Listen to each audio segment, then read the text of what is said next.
Buckets. That's the name of my boat. Buckets.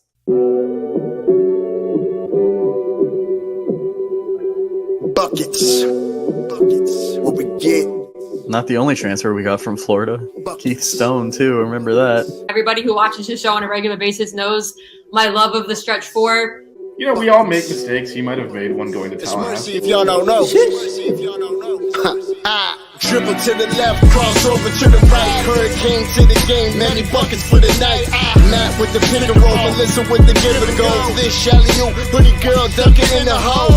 Check the scoreboard, this what we ball for. Peep the gameplay, they want an encore. Yeah, overtime for another round. It's buckets after buckets, baby. You out of time. It's buckets. What it is, homie, it's buckets. Woo!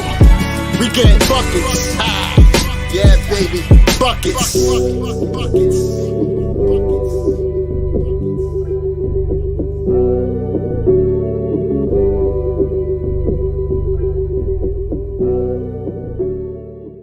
I have no shame. I know. That's the problem. You guys are awesome. What is going on, guys? Welcome back to another episode of Buckets. We got a post-game episode for you guys. Post-game Notre Dame. I am Matt. He is Vish. She is Melissa. We're surprised to see Melissa here. We weren't expecting it. Surprise guest. So we got the full squad today. I also didn't have a chance to watch the game, so I'm not quite sure why I'm here. You're here for moral support. I had other other responsibilities earlier. I haven't other obligations. Media doing. Other media obligations. So I'm just gonna base my opinions off the box score and had to quickly do a quick quote. It just says "I heart Keyshawn's hair." Oh, you did that quick Really? because you didn't have that up pre. I did that during our intro. I love I it. will say you fired that bullet pretty early in the season here. What do you mean? We're only 7 games in. You already used it like that. That you could have used in any game. It's a little early. It's a little early to be using the hair. Well, I didn't have a quote because like I wasn't planning to be on the show. So, but just to start off, the fact that we only scored 62 points is quite worrisome. Like what Canes Cats Heat is saying. I was following the game while I was filming Locked On Canes, and I was like, "What is going on with our offense?" Yeah, no, I think the thing that stuck out to me, so I played basketball in the morning, but as soon as the game came on, I was sitting there with my phone. But the thing that stuck out to me at the start was we didn't come out like a team that just lost by 20 points against Kentucky. We came out very lax, like not aggressive. A lot of their early points were off turnovers. They came out aggressive. Still, like, this is in general, the defensive rotations just not where they should be. You know, I realize, we're going to give up second chance points and whatnot because we're smaller, but, we're just not rotating, at the level we should. And we honestly gave up a lot of open jump shots that they couldn't capitalize or make. And then just moving on, like our half court offense at times is just, it's so tough to watch. It's like, there's no dribble drive penetration, which I think is like the biggest thing. When you saw Nigel driving in, you saw him playmaking, or you saw Keyshawn, when Keyshawn drove in, made the defense collapse and got Nigel that open three in the corner. There's too many possessions on offense where, feels like we're just, not trying to create for others and whatnot. It's tough to watch. Yeah, and I do think, Canes Cats, he's making a good point here in terms of just like, we didn't really have energy as a team. And actually, the Jordan Cornette called us out at the beginning and was like, they're kind of lackadaisical out there. 100%, yeah. And there was just that much of a talent gap that none of it really mattered, is basically what happened in this game. Because even, you think 49 points, we must have played some good defense. We did not. We kept giving up wide open threes that they kept bricking. I mean, I'll switch over to their. We did that against Kentucky. Yeah, except they didn't. I mean, they were. Well, except they're one of the best 3-point shooting teams in the country. So yeah, that's why we lost by what we lost by. And like, to be honest, 6 of 32 from 3 is what they shot. Vish and I were talking about this before you got here, Melissa, like we won by 13, right? So you see 13-point win in the It was box a lot score, closer than but that. yeah, it was a lot closer than that. Yeah. And it felt like, to Vish's point before we were talking, it felt like I don't want to put words in your mouth, but like we were kind of just okay with being where we were at. We were up by like 7-9 around 9 points the entire game. But yeah, I wanted to see us reach that second gear, especially after what happened last game. And I mean Notre Dame is going to be probably the worst team in the ACC. So yeah, and yeah. I think the offensive rebounding thing is driving me nuts too. Notre Dame had 16 offensive boards. I will say, they had, I think we had 9 second chance points. They had 11. A lot of the offensive rebounds were because they were missing a ton of shots too. So like it was reflective of like, we're not covering shooters, but then they would miss and then they would get, a long offensive rebound or whatever. And yeah, it's yeah. Yeah, the other thing. Kane's Cat's Heat was there. Yeah, no, and he's talking about some of the officiating. They that was kind of in our favor. They just let a lot of stuff go. Like no one really got in foul trouble. I don't think anyone even got into the bonus in either half. No. So there's which obviously you plays can tell because Norchat had a lot of minutes. Yeah, I know he only had I think 1 foul. And obviously that's a big help for us because we have no depth. Yeah, can we talk about that a little bit? Well, the other thing I want to just address on, actually going back to the Notre Dame box score, like a positive in terms of maybe depth as well, was they're 9 of 22 on layups. At least 4 or 5 of those were Keyshawn impacting them at the rim and causing misses. Yeah, which was a huge help there defensively. On the flip side of that, going back to our stats, I'm just looking back and forth here. We missed 5 layups, at least 3 of those. In fact, exactly 3 of those. All of Nwoko's shots were layups, and he missed them all. Yeah, well, a couple of those were back to the basket, like post ups. But you're right. But he's catching it in an offensive position. Just go up and finish. Like this is not a hard shot. Then one of the other layups we missed, I know, was Keyshawn. A fast break was out of control and threw it into the underside of the basket instead of passing it for some reason. And that was 4. Sorry, real quick. Were Nwoko's missed layups like things that he could have gone up and dunked? Because I know this is something. Again, I didn't watch the game. I'm sorry. One or two of them, it was him posting up and he like did a little hook. Like we've discussed this before, where he needs to go up stronger, and he's not. One of them, he got stripped. Like he lost control of the ball. He just straight up got stripped because he put the ball down too low. And then one of them, he could have just gone up and finished, and he didn't. But there was like 2 times that he tried to post up back to the basket, and I mean, I just don't think he's in a place development wise where he can really do that, and it's absolutely a good shot for us. But he's catching the issue we have, and this is where it bogs the offense down is, we're not running. Actually, I think the first play we did actually just run a post up for him out of the timeout, which I don't know what we were doing there. But other than that, it is off of dribble penetration. He's taking so long to gather the ball, get set, and go up and miss these shots, and he just needs to go up and finish, because I think that's part of the problem. He's making these more difficult than they need to be. Like you said, he brought that ball down. If he just goes up with it, it's an uncontested layup, but he brings it down where it gets stripped. Yeah. I don't know. Casey, I thought, did okay in the first half. He didn't play in the second half. But again, when Norchat's not in foul trouble, you're not gonna really take him out that much. So yeah. I mean, I'm kind of at a place where, like, if Nwoko isn't going to be able to really do anything as the backup big, then Watson and George are kind of just the main guys. Like, I'd rather, which is what we Watson did, which is what we be in, which is what we did in this game. Yeah, because like you said, Watson, I think, is a phenomenal defender off the bench for us. Good on ball and off ball, rarely out of position, has some good length, and then Keyshawn, like you said earlier, literally affected like 4 to 5 layups, where they could have, like, if it was anyone else, it would have been 2 points automatic, right? But I mean, he's 6'8", lengthy, definitely, impacted the game defensively. Yeah.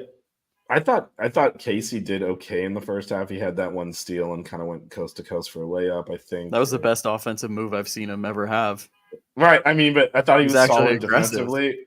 I was kind of surprised that Nwoko got the call again in the second half for those minutes. I thought they would let Casey have another shot in there. I don't frankly trust either of those guys right now. Like you said, Keyshawn and Watson kind of separate themselves as players you can have on the he's court. like the offense. The offense opens up when Keyshawn's in the game. Keyshawn is not afraid. Well, it's like we said, like, I mean, the dribble drive penetration, Keyshawn does a good job of slashing, and he knows that he can pass out of it. I think he, at the start of the season, definitely tried to force things a little more, but I think he's getting more comfortable. I think we're going to see him on the floor more. And then, I mean, Chris Watson, too, he had a few impressive moves offensively. He bricked that 1-3 he took, but he had a little mid-range. But that was a good shot. That was a good shot, though. The three. It was a good shot. Yeah. It was definitely a good shot. But like you can see that they're kind of learning, what they're going to get in this offense, right? And where unfortunately they are backing up the positions we have depth at. Yeah. And that, like, I mean, as much as like I'd love to get Watson more minutes, I'm not taking him from Woga. So it's just like, I mean, so it's just kind of like we need Casey or Nwoko to be functional. Yeah.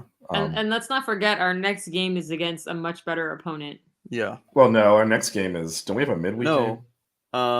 Is it straight to Colorado? Yeah, we're playing LIU on Wednesday. We have a game before Colorado's next week. Yeah. Oh. No, I didn't realize there was a game in between. Yep, we have a midweek game. So. Okay. But the one after and then we're gonna beat Colorado because me and Vish are gonna be there, and we can't have a loss after a 4-hour drive. Well, it's the drive up is fine. It's the drive back after the loss that's a problem. Well, at least we'll have Delhi. That we will. Yep. Yeah, LIU. No, but I think by the end of the year you'll realize how bad Notre Dame is. That's why we've really, other than talking about Keyshawn's defense, haven't really talked about anything. No, Notre Dame, in my opinion, because we were the last team in the ACC. Like, because we were neutral and easily won. That's how bad they're. I got to go back and watch the game. I forgot to set my DVR to record it, so like I don't have like the first 4 minutes recorded.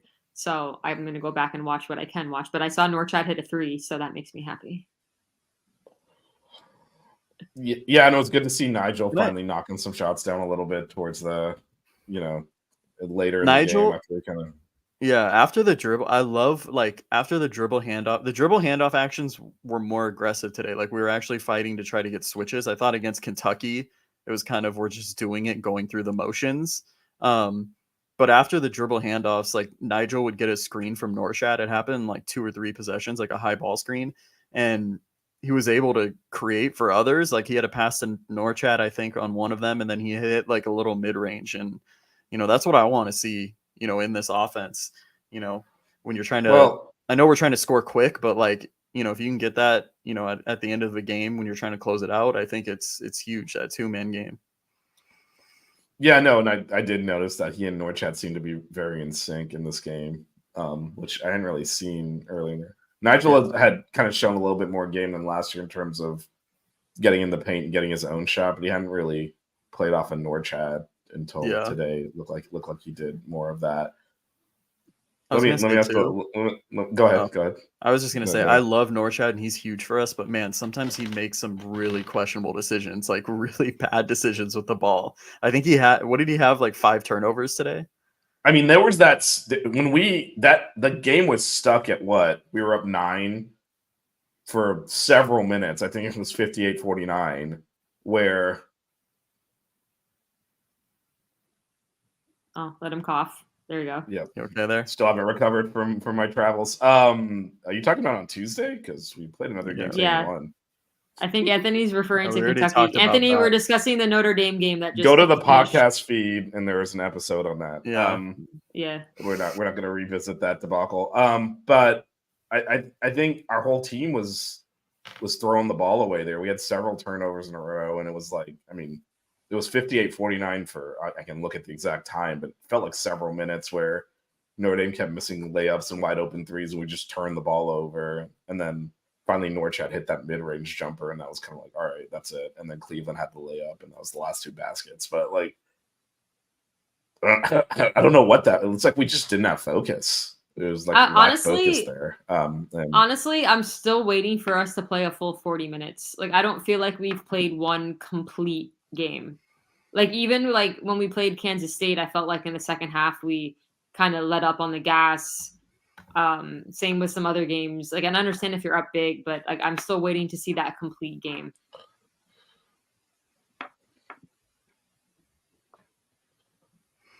Yeah, no, and you know that'll come. I mean, we have not dropped 2 of 3 games. We've only lost 1, so we've only lost 2 1 game. Yeah, so that unless we lose to LIU. Canes today had 23 points in his high school game today. What's up, Canes today? Good stuff. Well, if Nigel could drop 23, that'd be an improvement at this point. He's been struggling a little bit. So the question I wanted to ask is, we talked a lot in the summer about the undersized backcourt. It's wobbling a little bit, I'll say. Bensley had 3 points today, struggled big time against Kentucky as well. At what point do you look at mixing that up? I mean, I don't know if Coach L is gonna waver from what his set starting lineup is, but I mean, would I be surprised if maybe Watson or Keyshawn gets more minutes than Bensley in a game if he's struggling offensively? Because I said it in the offseason, and I mentioned it like at the beginning of the year when Bensley had these big offensive games. I'm like, okay, that's what we need to see. Like, we know he's an elite defender, but if we're going to play the small backcourt, it needs to be productive on the offensive end. And if he's struggling, I mean, you can't, as like, I know you want to keep your starters out there, but if I mean, someone else is making those plays. He played 32 minutes today. He played a bulk of the minutes. He wasn't very effective. And we're not going to win games scoring 60 something points. We're not going to do it. We are not an elite defending team. We're too small. Like someone said, okay, I think it was Canes Cats Heat said it, like, we need to be scoring in like the 90s if we're going to win games, because we're not a Katie Meyer team where we can hold teams to 40 or 50 points. It's not going to happen. You got to have players out there that are going to create offensive opportunities to score. That's what it is. Yeah. And I think we're at a disadvantage when Nigel's being picked up the way he's being picked up, right? And it's hard for him to create for himself. And then you have Bensley who, you know, he's shown flashes that he can create for himself, like in the games in the Bahamas and whatnot, but he hasn't done it consistently, you know. He's still turning it over too much. And he's turning it over too much. Yeah. And then you have someone like Wuga's more right now, like off ball, going to catch and shoot, right? I think he's shown, like today he had a nice drive using his length and whatnot. And Matthew Cleveland isn't really like 100% comfortable. I feel like, I think he's still feeling out his role. He played a really good game today, but when you have that, I think that's why our half court offense has looked so, you know, awkward at times, I would say. So, but I wonder if we wouldn't be better off with Keyshawn or Chris starting. I think if you go with one of them, it would be Keyshawn. Just because, you know, he can take it off the dribble, play make. He can score 3 different ways. I'm just talking about I know we're saying Bensley is like, his defense has not been that good this year. He's definitely a better defender than Nigel, but obviously Nigel's bringing a lot more offensively. And as a team with that undersized backcourt, we're not, like Melissa said, we're not good defensively. And I almost wonder if, you know, Bensley off the bench would also just be another someone that you can trust coming off the bench, because we're still sitting there like game to game, not knowing from our bench players what version of them is going to show up. Notre Dame shot 18 of 63 from the field. No, they're terrible. Saying, I mean, you're watching that game. They were missing wide open shots. This is what happened against Kentucky, except Kentucky made it. Our defensive rotations aren't there. And then the fact that we only scored 62, that's a disaster. Against a better team, we get blown out.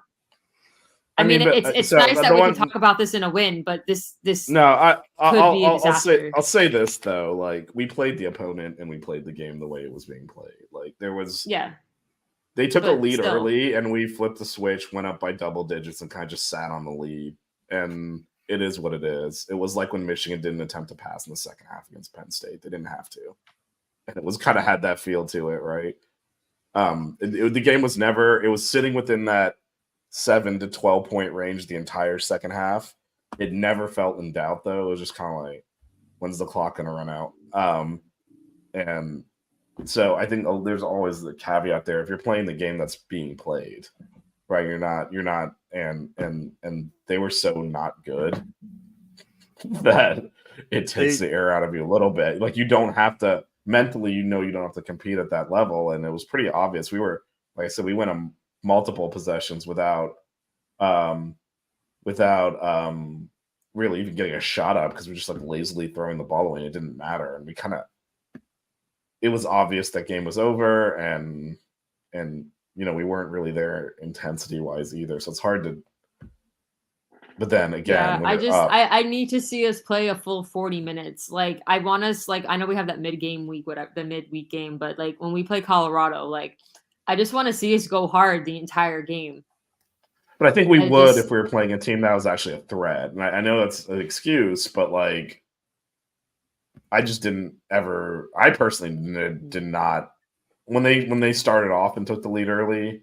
They hit a couple of threes early and then basically didn't make shit the rest of the game. It was like, okay, there might be a game here, and we immediately just like throttled them, and then built a comfortable lead and just saw the game out. And we saw the game out for 30 minutes of court time, which is why it's like we didn't really have it. I don't know. When you're playing a team like that, it's as much as we would like to, think, hey, you're D1 basketball player, you're playing in the ACC, it's an ACC game, you're going to always, be locked in. The reality is when the game, when it was obvious that the opponent's overmatched. Bill's pointing out the positives of Norchad not being in foul trouble. Kate, there's such a good, like, there's like a polarization in the chat where Bill's like, don't worry about it, like it's fine, and Kane's Cat Seats like, okay, we need to temper our expectations. We're like, everyone I think is still kind of raw coming off the Kentucky game, which is understandable. Did we look good in this game? Not necessarily. Did we play down to the competition? Definitely. It was a noon game on a Saturday. I just don't think we would have played that way if we were playing a better team. Like we knew who. We can speculate as much as we want. Can you? All we know is that this team picks it up when it comes to March. So, and I don't expect anything less. I think as Matt Cleveland gets more comfortable in the offense, as Nwoko gets more experience, Keyshawn gets more experience, I think we only get better. I think we need to fix this whole like, oh, we're gonna win this game, so let's just like put it in neutral and let teams stay in games. But we need to score more than 62 points. I don't think they were really in the game. This is just like watching. I was never like, oh my god, we're gonna lose this. If they had like all of a sudden made a couple of shots, and we're like, oh, what the hell, we're up 3 or something. But they never did. And the few times they did get down to 7, we pretty much scored on the next possession every time. It was just kind of sitting in that range. Which comment were you talking about, Matt? What Kane's Cat Seat said about I'd rather struggle now than in March. But Melissa kind of touched base on it. It's true. I don't really think we're struggling, though. We lost a game. We won a conference game by 13 points. The spread was 15. It wasn't... Look, I think we expect...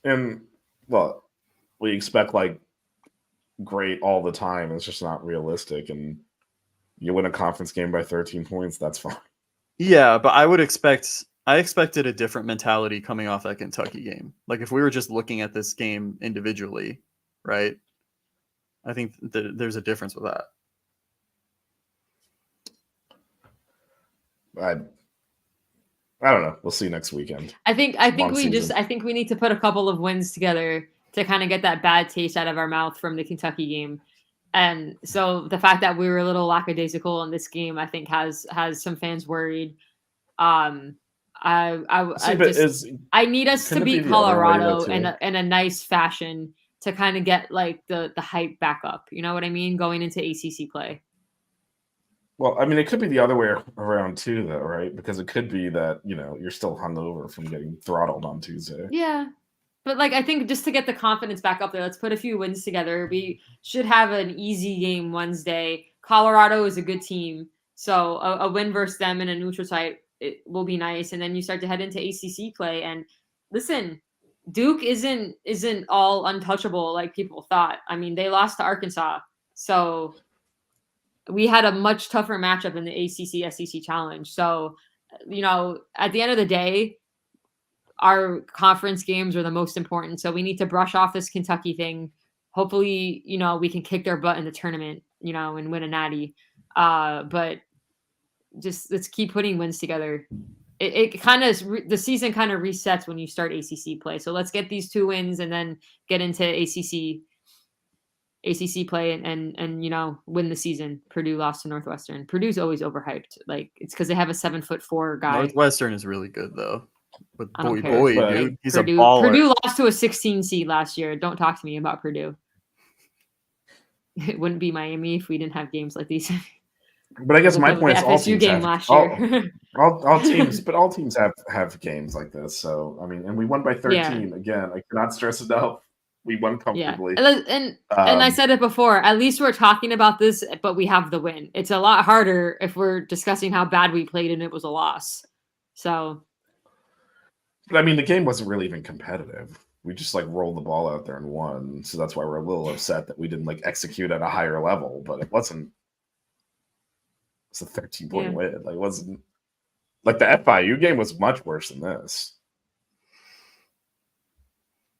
We had to hit big shots at the end of that game to win it. Like that was a much worse performance than the one we just saw here. So yeah, and I don't know that. I need us to be honest, but what's kind of keeping my like hype up is how well we played against Georgia and Kansas State. Like, because like if our only big time team that we played was Kentucky.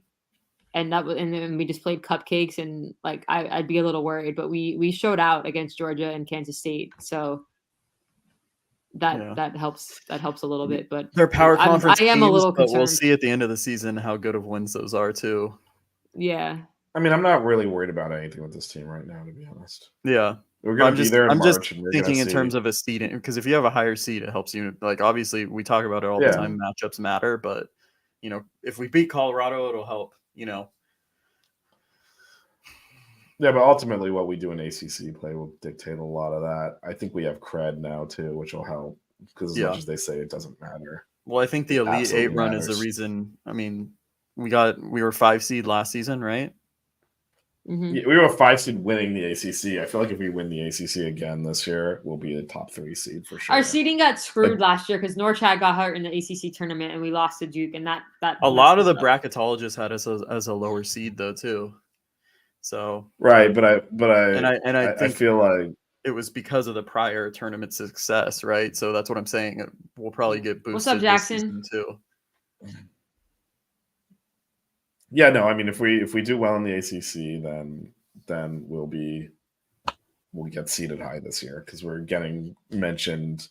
It's like all this bullshit that shouldn't matter matters. Like we're ranked in the top 10. I know we're gonna fall out of it after Tuesday, but if we do well in the ACC, we're gonna end up in the top 10 because we started high. Last year we didn't even start the season ranked, and we had to fight our way up into the rankings. And while that shouldn't matter for the committee, it absolutely matters. I need to see the women in the rankings in this next. I mean, they'll be ranked. Next release. They'll be ranked. They better be. They'll be ranked. Show some love, man. Coach Meyer's team is balling right now. So. Yep, and headed to San Antonio in a couple of weeks for another big one. Playing tomorrow though against NJIT at home. Yep, I wanted to go to that game, but I have to work. Yeah, the men also played NJIT randomly. Let's go. This is a Hurricanes basketball show. Yeah. But yeah, go Heat. I have this shirt on, but I'm not even a Heat fan. I am not commenting on any of that. All All right, so just to Shout wrap out up here, Can I just give a quick shout Yeah. out? Shout out to Jaime Jaquez, man. Yes. Dude's been following it up. I try to tell y'all, put some respect on Jaime the Jaquez's name. stupid California boy. conspiracy. I told you. Gotta love So, Jaime. JJ, Triple J. Anyway, yeah, just to okay, whatever. Just to wrap up here in terms of upcoming schedules for the men and the women. The men, as we mentioned, LIU on Wednesday, then Colorado next Sunday in New York, and then LaSalle, Stonehill, and North Florida at home before conference play starts with Clemson in January 3rd. So And Clemson is looking pretty legit. Clemson's at home, and then at Wake Forest is a game that I'm gonna actually be at, but apparently for the women. Post-game LAU or what? What is that, happened? Wednesday? Yeah, I can do Wednesday. Yeah, we'll do it. But So hold on, I'm I wanted working, to go with but the that's go all over you the. guys. I'm gonna go over the. Well, who knows? Melissa might just show up again. No, I let's, actually work on Wednesday. Your phone can connect. Anyway, Sunday, obviously said the women play NJIT, then DePaul next Friday. It's a weird never game on a Friday, but that one DePaul did blow out the women last year, so a little payback there. Yeah, And but then we're after better that, this year. So we're better, and their best players actually, frankly, LSU's best players so far this year. From last year, that Anissa Moro, she transferred from DePaul. She lit us up last year. Then after that's 8 days off before playing Baylor in San Antonio. And then actually on New Year's Eve, the women do have a conference game at home on New Year's Eve against Louisville. So that's what's coming up for the women. They do have a couple of games in the middle there. Louisville's a very good team. So yeah, the women have an opportunity to really, I mean, we've been talking about, hosting. You win some of these games, you put yourself in play. They did that this week. They're gonna keep doing that. So anything to add before we get out of here? I gotta go. But I think we're good. I mean, you're the one who concludes our show, so it's all on you. Oh, I wanted to make sure before I just throw out, the usual goodbye, just making sure there was nothing else to add. You can cue the ending if you want. Thank you. Thanks for watching, guys. Another Canes dub. Make sure you guys check out the women tomorrow. Thanks to everyone in the chat. And cue the Sox outro. Don't cry. Keep it chill. Wear good socks.